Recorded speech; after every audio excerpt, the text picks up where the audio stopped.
আসসালামু আলাইকুম এভরিওয়ান। এটা হচ্ছে আমার স্টাডি ব্লগ পার্ট 3।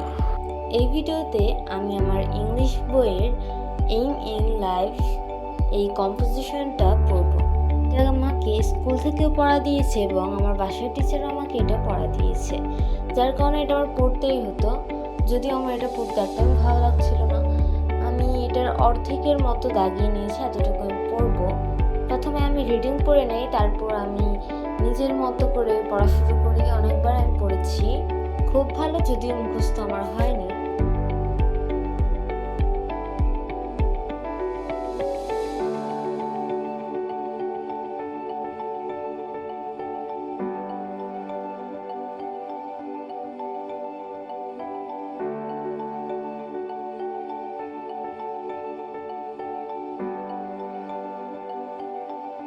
এই পুরোটা কোনো রকম পড়া হয়ে গিয়েছে, এখন এটা আমি লিখবো।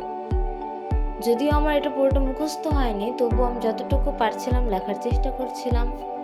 আমার হ্যান্ডরাইটিংয়ের জন্য তোমরা কিছু মনে করো না, কারণ এখানে আমি উর্দুতে লিখছিলাম এবং এটা আমি প্র্যাকটিসের জন্য লিখছিলাম, যার কারণে অত সুন্দর করার চেষ্টাও করছিলাম না। আমি কতটুকু লেখার পরেই ভুলে যাই, যার কারণে আমি আমার যতটুকু লিখেছি অতটুকুই মেলানো শুরু করি যে হয়েছে কিনা। শুরুর দিকে হলেও পরবর্তীতে দেখা যায় ভিতরে অনেক ভুলই আমার হয়েছে, যার কারণে এটা আমাকে আবার পড়তে হয় এবং পড়তে পড়তে আমার এবার খুবই বোরিং লাগছিল। এক তো আমার কম্পোজিশন বা রাইটিং পার্ট পড়তে একটু বেশি খারাপ লাগে, তাই পড়া বাদ দিয়ে দিলাম।